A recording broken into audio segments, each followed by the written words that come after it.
So before I thread any of my needle or any of my machine, the first thing I'm going to do is take my driving test. So this will be your driving test like so. So you need to be watching what I'm doing before you get started. Now before you get onto any thread, it's best so that you can get used to the machine and how it works. So the first thing I'm going to do is take my needle and I'm going to put my presser footer lever down. So this is the way you need to start. If you don't start like this, it's not going to be the right way. And I'm going to put my needle down. And I can do that using my using this button here. Okay, then I'm going to use my pedal and I'm just going to start stitching. Now I can make sure that I'm stitching on the right line by that groove in the middle of the presser footer. If you don't use that, it's going to be wonky.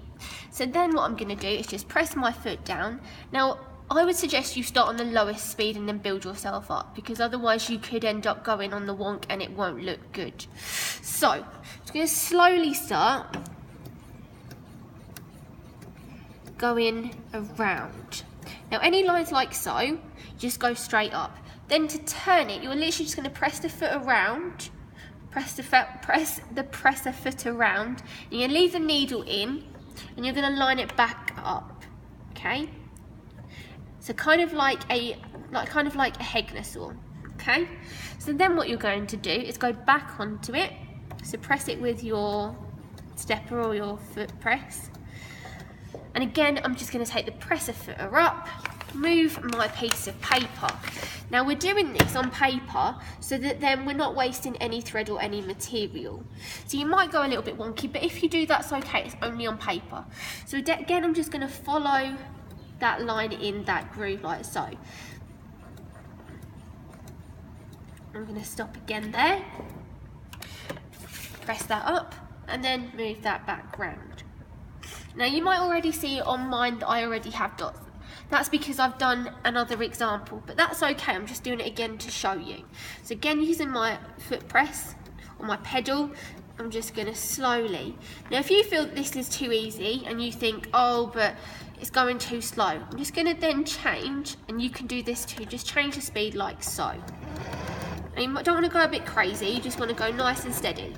Now around this corner, I'm going to go back to slow because it's going to be a little bit more difficult. So again, I'm just going to move my paper and the presser foot round. I'm just going to do that again, just a little bit. Take my presser footer again and pop it back down. Now this is a little bit wonky, but that's okay. At least I'm following my line nice and straight. Now what you will do is follow this way throughout your driving test, but without the thread in it. So again, I'm just going to take my presser footer up, just turn it a little bit and go round. As I say, this is going to get you used to the machine and not waste any thread. Just go back down like so. You always keep the needle in because it gets it nice and accurate.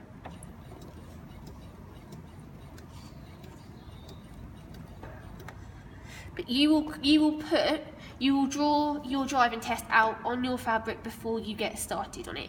Or alternatively, you could thread with the paper on it. It's up to you.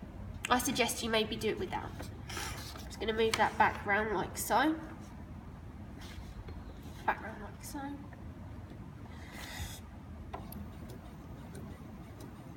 And you just continue until you're right at the finish line and it's all done.